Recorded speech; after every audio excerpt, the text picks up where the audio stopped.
I'll give it a second. We're live, Bobby. We're live. We got a live mic. Man, this is Billy. This is the part of football season that I love. I love this part. This is the talking season. And you ready to do this show? All right, it's Friday Night Live. showtime, man. All right. All right. Let's do this thing on three. One, two, three. What's up, Facebook? What's going on, YouTubes? We're back. Last week, was it last week, Billy? We had your boy Sean J, number 35, on. I believe he was on last Friday. Yep, This week, we're going to have the callers, the fans, the people we like talking to on. You can call the show the Bet Now hotline. Everybody see it ticking across the bottom, 855 489 7623. Don't forget to like and comment. And our YouTube page, if you're on Facebook watching us, check us out on YouTube, because there's some stuff that we put up on YouTube that we don't put up on Facebook. A lot of y'all know I started out 2 years ago this September with a camera phone and a YouTube channel. And I've got a ton of Alabama, Florida, Georgia fans that watch me on YouTube. If you're watching me on Facebook, there's a 99% chance that you're a Tennessee fan. But on YouTube, the Tennessee is probably ranked number 3 or 4 as far as total number of viewers that are watching us right now on YouTube. So if you're on Facebook and you want to check out some more SEC material, go subscribe. And a lot of you guys haven't checked that bell notification. That's how YouTube started not long ago notifying you when we go live. We do a pre-recorded show. So go check those things out, and we just do different content. We've got a new channel going, and it's called Roadshow Locker Room. Y'all can go check it out. I'm going to make a comment here in a minute in the YouTube side for you to go check it out. But that's the uncensored version of Volunteer Roadshow. We got sponsors, Billy, on Volunteer Roadshow. We don't have any sponsors over there at the locker room. I'll put a link in the description on that. But thank you guys for tuning in. The topic is about trash talking. Is it good for college football? As a YouTuber, I love trash talking, Billy. And Well, I know that you dealt with some trash talking in your days. How did y'all handle your opponent trash talking you? well, I mean, trash talking was easy to handle, man. With us when I played, the easy way to shut trash talking up was, you know, put them to sleep. Put them down 21 points. Don't give them a chance to trash talk. We played against a lot of guys that did a lot of trash talking. I played with a lot of guys on my team that trash talk. I mean, you're talking about 10 of the 11 guys on our defense that was constantly trash talking. Where I mean, it didn't matter if it was Al Wilson, or it was Sean Ellis, Darwin Walker, Fred White. As you heard Fred the other night, I mean, he kept it all the way like that. You that Ray Knock Thompson. You know, these guys with so much trash talking with the referees would tell them, hey, you need to get this guy before we get him out the game. And of course, here I'm always the peacekeeper to try to get these guys in line. But when you got 10 guys that's doing that, I'm talking about Dwayne Goodrich, guys like that are just constantly trash talking these receivers or the offensive linemen. You know, I remember when some of my teammates were, for instance, the Brandon Burrsworth, when they was trash talking this guy kicking my butt all game, and they still giving it to him, and they're fueling to the fire, and I'm telling man, this guy is crushing me, man. Leave this dude alone, you know. As long as you trash talking people, man, it makes them play so much harder because they want to trash talk as well. All right, Billy, I'm gonna put you on the spot. Who was the best trash talker on your team? I'm probably gonna have to say Dwayne Goodrich, man. This guy, man, Really? he was sneaky with it, man. He did his homework on everybody that he played, and you just never know what was gonna come out of his mouth. And because it be times he say stuff that you like, how did you know this stuff? And then you had guys like Al Wilson where nothing was censored to him. All the thing he knew was Yeah. 24/7, 100 miles per hour, just knock you out. Whatever came to his mouth at that time, he's going to let you know what's going on. I can Well, probably give you a top 10, top 20. It's just so many of them. well, you mentioned Fred White. Y'all need to go check it out. I'm going to go ahead and put a comment to our new uh, uncensored version of the Volunteer Roadshow. It's called Roadshow Locker Room. Give me a second. I'm going to put a comment on YouTube anyway, so y'all can go find that out. And if you click on the icon, it won't kick you off the show. You'll still be able to listen to the show, but you'll be able to subscribe real quick. So let me get this. Let me get this up here. But anyway, I just wanted to tell you guys about our new channel. We're going to have it on our website. Our website's starting to look really nice, Billy. I don't know if you've seen it, but it is starting to look sharp. Let me go ahead and make a comment so y'all can. I'll tell you about the website, man. Like when you was telling me about we were getting someone to design it and make it look good, I wouldn't expect for it to look as good as it's doing so far, man. I mean, you surprised me with that. Yeah. We're going to have a section, and we're going to have a meeting tonight after the live show with our webmaster. We're going to have the general. We're going to have Josh. We're going to have a lot of guys in there that help put on Volunteer Roadshow behind the scenes, in front of the camera. We're going to have a big powwow because we want to make this show the best we can make it for you guys, and that's our goal. But anyway, I'm going to go ahead and give some shout-outs over here on YouTube in the super chat, in the chat room. We got a lot going on over here. We got Tiger Nation, big Clemson fan. Gate City Blue Devil, he's a Tennessee fan. Justin Sanday says, go Vols. George is a Florida fan. I told you we're outnumbered over here on YouTube. Pigskin Pete's a Clemson fan, and he's got a fabulous channel. Y'all go check him out, sub him up. Tiger Nation said, what's up, Catfish and Billy? We got Adam Bumgardner's in the house. Justin Sanday says his dad's a truck driver. He must be a pretty good fellow. You can go check out our website. We've got some trucking stuff on our website, volunteerroadshow.com. George, did I mention George? Who else is in here? MCD Sports. SEC Dog, I tell you what, he's in here every week, Billy. I don't know if you noticed that, but he's a Georgia fan, but he's great. He's always talking about Billy and all the plays he's seen Billy make. Let's see. Herbert Bradford's in here. Why don't you make a quick run through Facebook? Slim Mosley, another Georgia fan. I told you, Billy. Kenny Grant says, roll Tide, roll. There's an Alabama fan. We need some Vol fans over here in dang YouTube. So if you're watching this on Facebook, go over to YouTube right now and stick up for the Big Orange. But anyway, go ahead and tell. We got anybody on Facebook, or are we even streaming on Facebook today? Let's see. I think we got a couple of guys on. Let's see who's that. Jerry Anthony. Hey, he's in Nashville, Tennessee, in the building. What's up, Jerry, man? Hey, thanks for watching, man.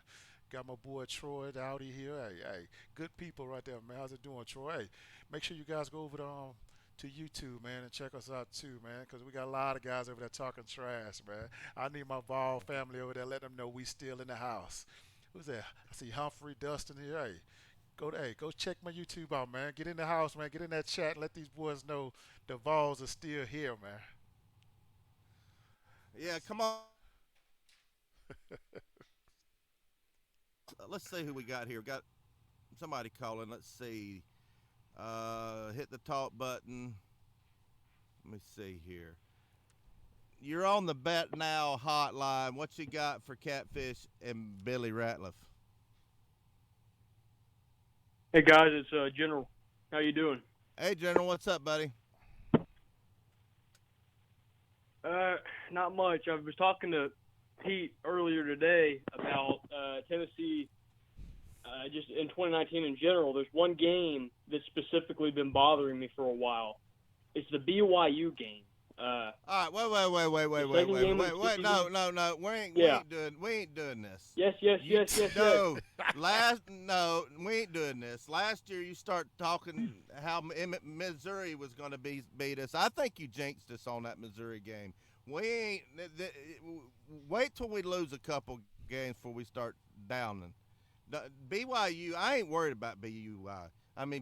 We're going to motor grade them. So don't start this what you did last year. I ain't listening. Billy, you can listen to him, but I ain't listening. Hey, I'm all ears, man. I take it and I give it at the same time. Okay, look, I'm not saying BYU is going to beat Tennessee, and I'm not saying that. I'm saying it's going to be a close game. That's what I'm saying. Tennessee has a tune-up game before that. Georgia State, I don't even know how to say this. It's going to be a win. Usually I don't count my eggs until they hatch, but Georgia State, let's be real, they're just not a legitimate opponent. And then you go and play BYU. BYU, they're playing Utah, their biggest rival, the week before that. So you can make the argument that they're going to be beat up. You can make the argument that they're going to be tired and then travel halfway across the country to Tennessee to play in Neyland Stadium. But you can also make the point that they have already been played a legitimate opponent in Utah, who a lot of people are picking to win their division in the Pac-12. Now, when it comes to BYU, I don't think BYU is going to win that game. But I think BYU has a legitimate chance of winning that game. It would not surprise me in the least to see if they come out of Neyland Stadium on September 7th to a loss. But the thing about them is they have a returning quarterback. They have a really good offense. Their defense is okay, a little bit below average. They're built like Missouri, and they're built like West Virginia, the teams that gave Tennessee trouble last year. Now, obviously, their offense isn't as good as those teams, but they're like a miniature version of them. It's got trap game written all over it. And you remember the last few years, Tennessee's had some trouble with these types of games. Look at UMass. They almost lost to UMass in 2017 with Jones. Same thing happened. They beat UTEP 24-0. They had trouble putting points on these teams. They kind of played down to those teams. So that's why it's got me concerned a little. Now, do I think Jeremy Pruitt's going to lose this game? No, absolutely not. I just think it'll be a little closer than some people anticipate. What do you think about that, Billy? Well, I'm going to tell you this here, man. I'm going to tell you just the way I tell everybody when it comes to a totally brand new season. We're talking about a whole new, totally different football team that you saw last year in the Volunteers. BYU they still got to come to Neyland Stadium. They don't know what they're going to be reckoned with when they get there. They don't know what the Vols are going to be showing them. We don't know what the Vols are going to be doing this year. All we know is what the Vols did last year. It's a totally different team, man. BYU, the spread makers are all these people out here. They throw a point spread on a game, 2-3 points, and therefore everybody think the game is going to be close. I'm just going to give credit to the Vols just a little bit, just because they're in the SEC and BYU want to be part of that, but they still ain't there yet.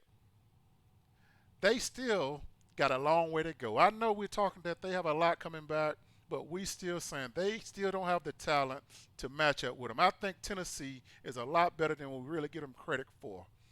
Everybody still haven't gave that quarterback, Jerry Turner, his credit. Yes, he don't get rid of the ball, but if you're getting beat up like that, no one can get rid of the ball. Now we got a totally fresh defense that don't nobody know about with my Volunteers. Everybody's still talking about my DBs. They're growing up because my freshman played last year, but the DBs ain't got nothing to do with that front seven if we ain't getting to the quarterback or we not making no TFLs, tackles for loss. BYU can't run the ball. If you cannot run the ball in the SEC or against an SEC opponent, you will not win that ball game. 90% of the time in the SEC, whoever leads in rushing will win that game. If BYU can't move that ball on the ground, guess what? We got a great chance of smashing them by 2 touchdowns. See, Bobby, I'm gonna tell you the point spread, Bobby. See, You that's tell how, me what you think about Stop. This is my show. This is mine and Billy's show. That's how you call into a show. What Billy just did there, General. That's how you bring it. Season ain't even started yet.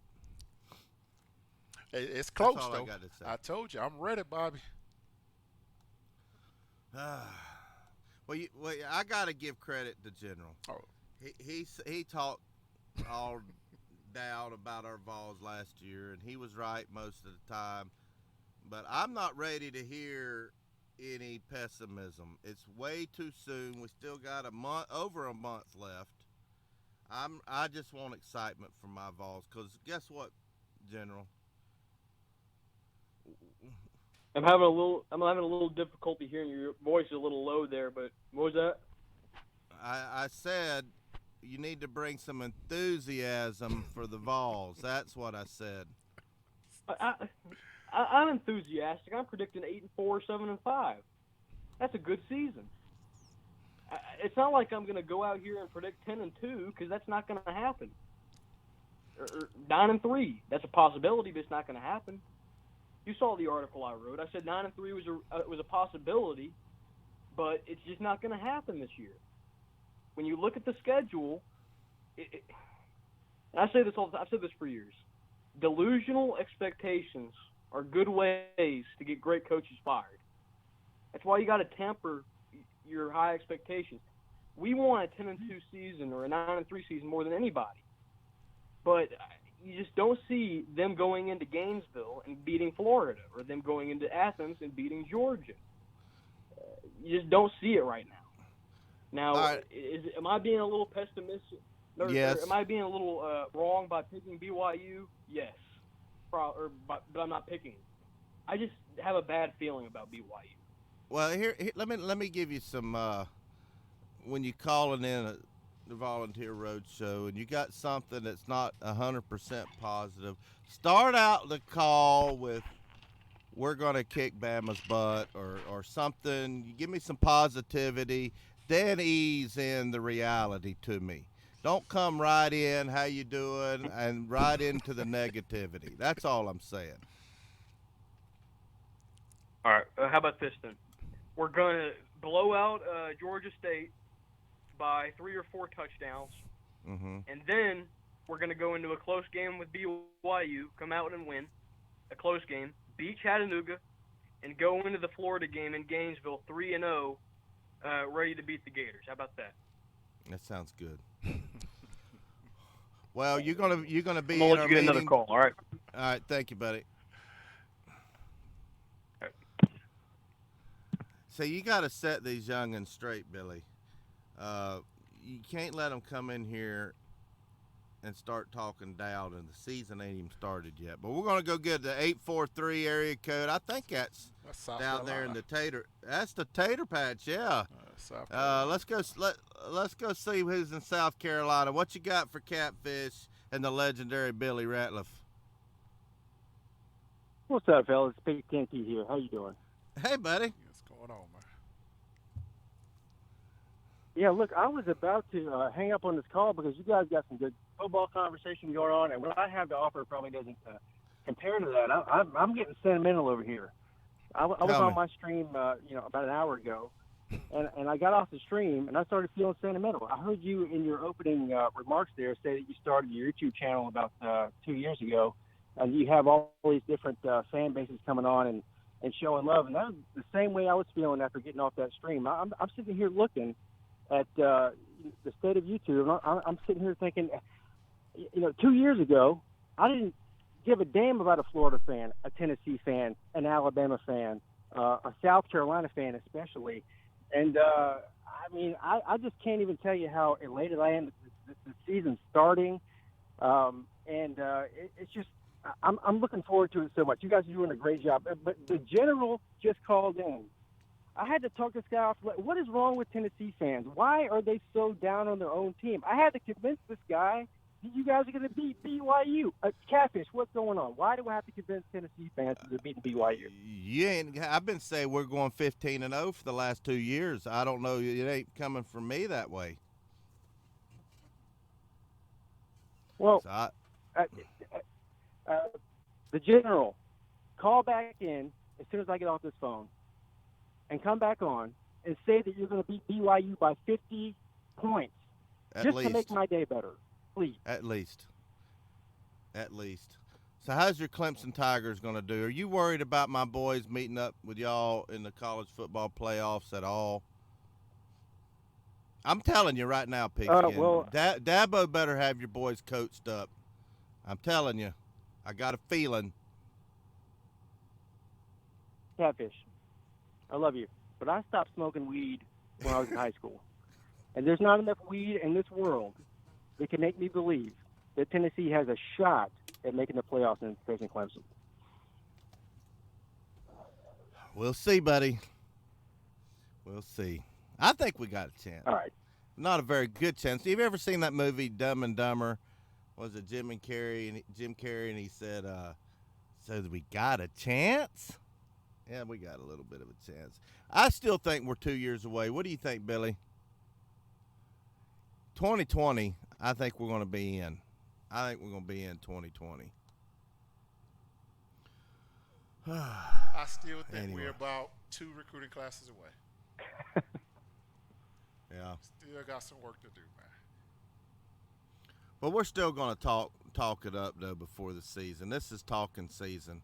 Well, Pigskin, I appreciate you calling. We got somebody else on hold. Let's see who we got here. Thanks for calling, buddy. Great Clemson YouTube maker. All right. One of my good friends, Pigskin Pete. He's a good fella there. All right, we got what? Be easy, guys. All right, buddy. We've got 2 more calls. One from the 971. I think that's out west somewhere, Billy. And then we've got a 248. I think that's up there. That's either Michigan or Illinois. I can't remember. But we're going to go out to the 971. What you got for Catfish? Hey, Catfish, it's George. Hey, George, how you doing? George, Florida fan, Billy. George is a Florida fan, so watch out. I'm a Bull Gator. Hey, Ratliff was on that 1998 Who was that? championship team, right? Yep. Does he remember the Storner fumble against Arkansas? Oh, come on now, George. He was the one that caused it and recovered it. Because he pushed Bullsworth back into – Bullsworth was an All-American. He shoved him back into Storner and made him fumble. That's a good player. Yes, sir.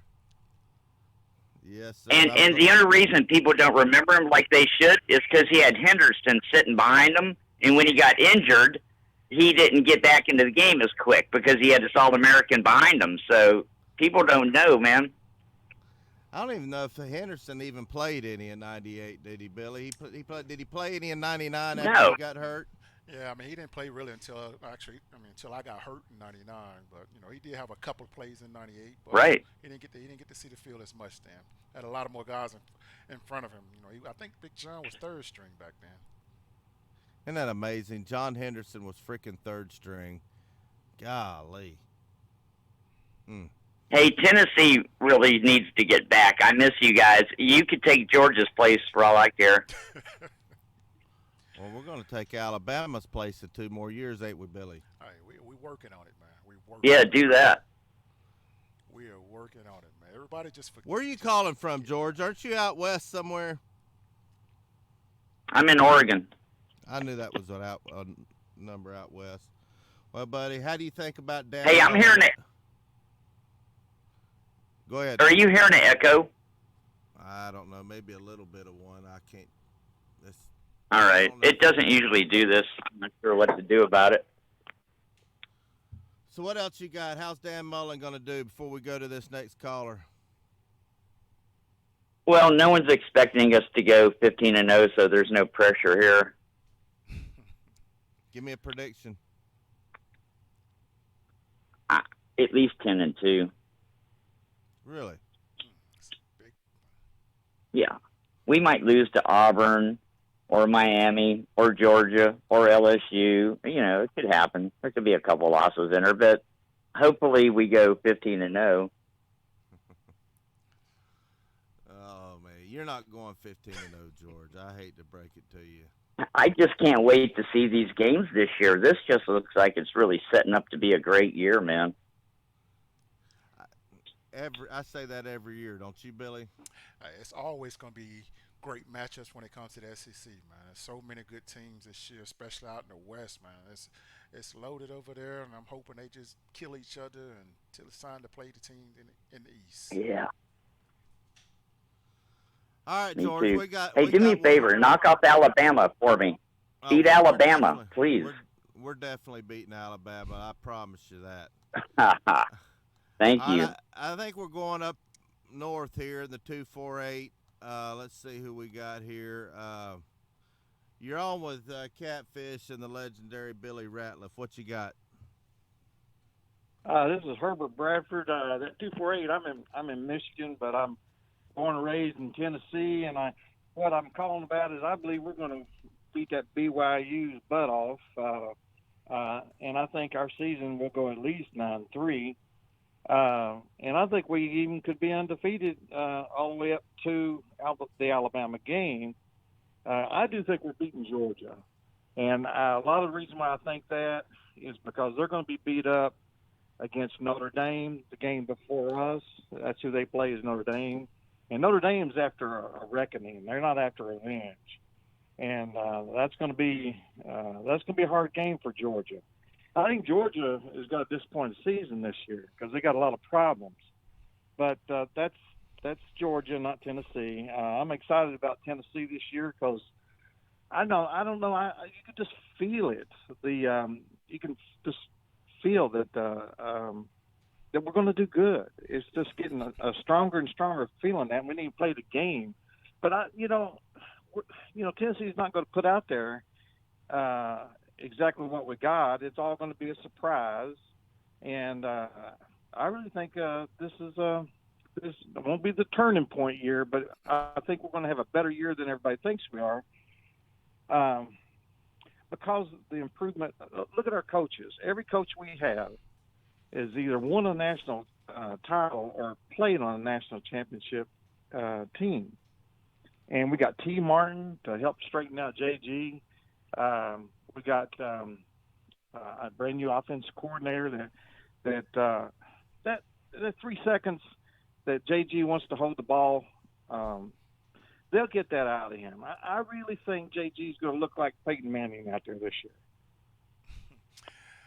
Hey, that's a lot. Is that too much? I mean, that's a lot to ask for, man. I mean, you're talking about one season turning around things like this. It's almost like overnight, but it's possible. I mean, if the kids buy into the program, what the coaches are trying to teach them, and they're not fighting it back, and understand that these coaches are trying to improve what they're used to being treated like. You got to understand some of these kids have had too many coaches coaching them, teaching them how to do too many different things. It's tough when you have that many people telling you what to do. Sometimes you got 4 people telling you to do the same thing or something totally different. In your mind, you wondering, what should I do? And that's what these kids have been through. They finally got a strength conditioning coach that they've had for 2 years back to back. They finally got the same coaches that's been there for 2 years in a row. The only thing that we have different this year is the offensive coordinator. Sometimes that can be hard on a quarterback and the keys as well. But with the whole Georgia situation, they got an offense and new defensive coordinator. That's going to be the toughest problem with Georgia. Right. That's what I keep telling people. It's not that easy to pick up that stuff in one off season. As you can see last year, we were not ready for the type of offense that we was doing. That should never been any time that Garantano was sitting back in the pocket, 5-step drop back step. He should have been a 3 drop back step and getting rid of the ball real quick with the offensive line that we have. Being that we didn't have but one offensive lineman that was over 300 pounds, I didn't even realize that until Coach said that. I was like, wow, now that's why we was getting out. Now we got our 15. and that's what's going to help out a whole lot. The fact that these guys are much bigger, and they'll be able to push these guys around a little bit more than they're used to pushing. And I think we're going to have a better season that people are really giving these kids credit for. I call us the Vols going to be the silent assassins. They're going to be something to watch out for this year. Yeah, and what'll help us too, I think, is these games, some of these tough games that would normally be pretty tough, like Georgia's playing a tough game before us. I think South Carolina's playing a couple of games before us, and Missouri, they're playing a tough game before us. There's injuries that kick in there. That's going to change everything as far as who we're playing on our schedule as well. But everybody acts like they think all these teams we play are going to be injury-free all season long. Well, that's just not the way it goes. So I think the teams that we play that are be a pretty good challenge for us. It helps that that team's playing a tough game before us. That's going to help us out a little bit as well. But I'm going to get off here and sit back and listen to you guys. This is the first time I ever called in, and it's a great show. And Billy, you're a great access to this. And Catfish, this is the best talk sports show out there, and it's just growing. It's evolving into something great, and it's great to tune in and listen and learn. So I'm gonna get off here and do a little learning. All right, talk to you guys later. All right, man. Appreciate Thanks for it, calling, buddy. man. Those are the kind of calls we like, Billy. See, we got anybody else out Oh there? man, no, we don't have anybody. I was thinking while he was talking. The show was originally about trash talking. What did Coach Fulmer, did he put the clamps on y'all about putting stuff in the media like this Florida player said Tennessee isn't a rivalry game anymore for them, and one of their DBs a couple years ago said something about a truck pulling a duck or something like that. Or duck pulling a truck. And if I remember right, Billy, we beat him that year when he ran his mouth, so maybe that's a good sign for us. But what did Fulmer think about all that trash talking? Well, I mean, this with me with trash talking, it started, when I was at a younger age playing the sport. Trash talking was just a waste of breath, waste of energy, and that's what Coach Fulmer thought too. We didn't need to give the team any more ammunition to want to whip us or beat us. I mean, they already want to beat us. You don't see that with all these great teams out there that are trash talking. You don't hear the Clemson players trash talking. We finally got a glimpse of Alabama trash talking, and you saw what they got. They got their tails ran through with Clemson. Then they try to bring it out and say that they wasn't ready, they didn't prepare for it. Oh, you prepared for it. You just got your tail whipped from all that trash talking. Well, and Coach Foreman, he called it bulletin board material, man. Anytime somebody was trash talk that we had to play, he always pinned it on a board right outside the locker room. We walked out every day to practice at the weight room. It was there. If it was something brand new, we saw it. And if we or any player on our team had an issue with that or put any bulletin board material out there in the media, or even if the media twisted our words, we had a meeting with Coach Foreman. We had to go to Coach Foreman and tell him exactly what we said. And, of course, he knew we wasn't going to trash talk anybody. But you know how the media twist your words and make it seem like it was something. And I remember the very first time I went, I was calling to Coach Foreman's office for saying that I trash talked or said something. I said, come on, Coach. That's the last thing I'm going to do. I don't got time to talk about people. That's not my game. I got to waste my energy on keeping my boys from trash talking these people on the field. That's too much work. That's just wasted energy, man. I mean, he made sure we was all business, trash talking. We did plenty of that in practice. We whipped our tails in practice, and game time, no. Or before the games, no. Coach Foreman, he didn't like that. So, no, I don't think trash talking, I don't think it's an issue or a problem or anything, but if you're not willing and can back it up, I suggest you keep it to yourself. Well, Dennis Wilson's a big Miami Hurricane fan. He's over here on the YouTube side. He says, leave the trash talking to the mighty Miami Hurricanes.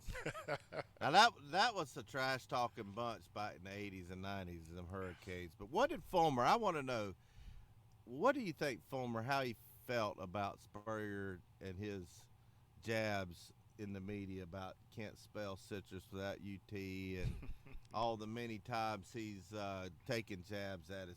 How do you think he really felt about it? I think he took it to heart, man. I mean, it showed when it came to practice. I mean, he let us know about it too. I mean, we didn't careful or whatever. I mean, we just went out there and handled business. Everything was, a class act when it came to him letting us get prepared for games.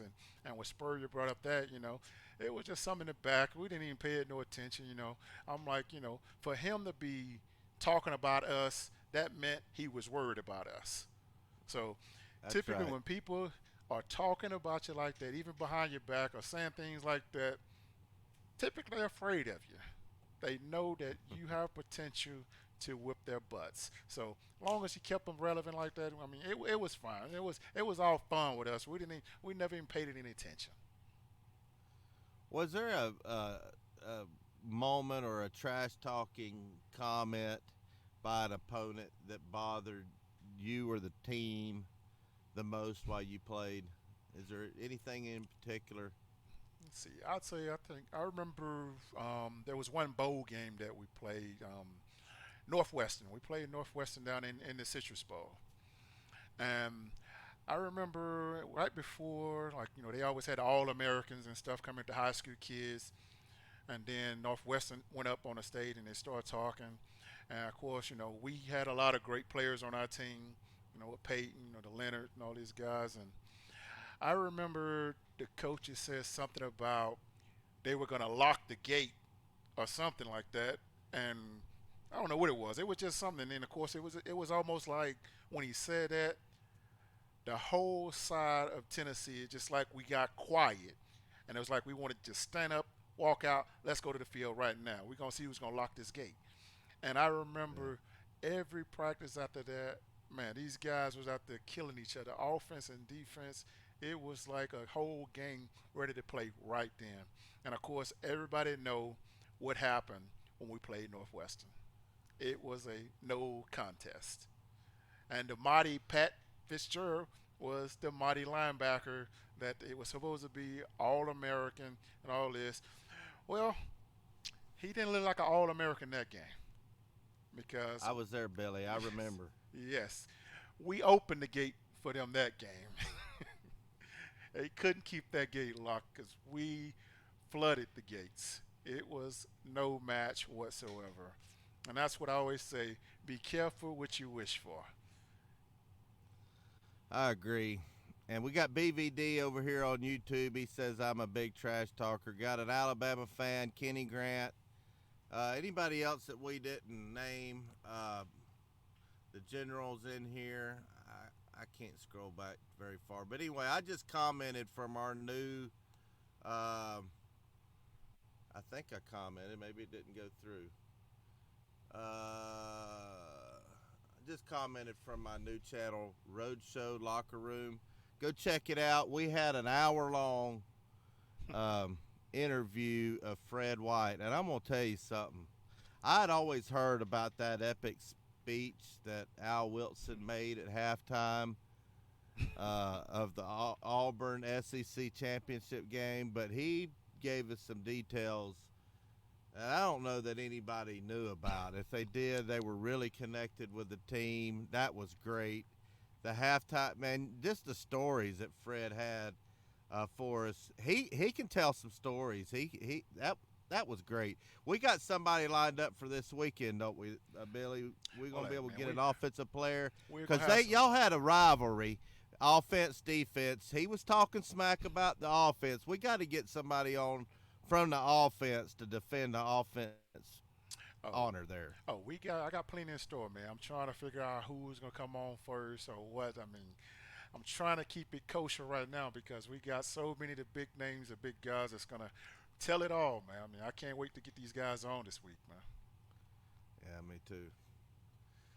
Anyway, well, don't forget to like and subscribe, hit the bell notification, follow us, hit us up on Twitter, all that good stuff that we need you to do. And check out our website. We're going to take the Roadshow Locker Room onto the website. We're going to probably do some live streams of the uncensored version that you'll only be able to see on the website. So, Uncle Lou, I don't know if you're out here. I got something for you, buddy. I got something for you. You're only going to be able to see it on the locker room version of our website. So go check that out, www.volunteerroadshow.com.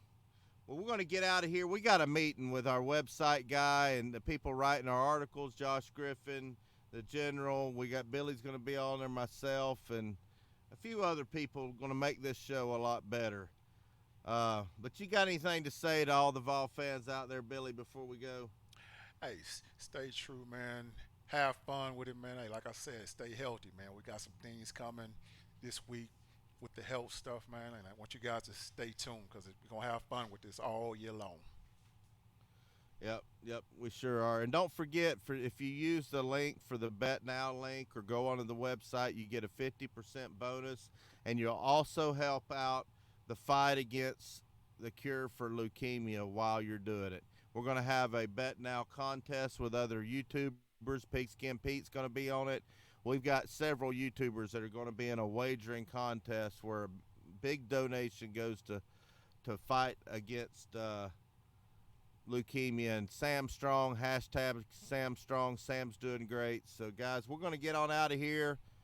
And y'all that watched me for a while, y'all know what's coming next. Thanks for tuning in. Go Vols. The talking season has begun, and I'm going to bring it all the way up till the end of the season. I promise you that. Yes, sir. I didn't say we was going 15-0 yet. I'm going to save that. I'm going to save that closer to the season.